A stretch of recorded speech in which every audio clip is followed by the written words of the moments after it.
Pelakon Efai Ismail ucap syukur dapat berkumpul bersama rakan-rakan di bulan Rejab, ada jamuan makan. Kak doa, kita doa ya. Syukur, Alhamdulillah Kak. I love you too, love you more.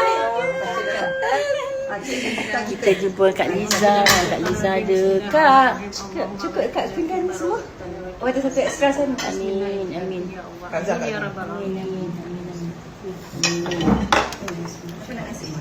Kita makan sama-sama hari ni. Alhamdulillah, syukur rezeki Allah di bulan Rejab ni. Ya Allah, amin. Dapat berkumpul. Syukur sangat. Amin. No. Nasi goreng ni. Amin. Nasi goreng kerabu. Alhamdulillah. Syukur. Masak sendiri. Sebab ini teringatkan mak. Syukur.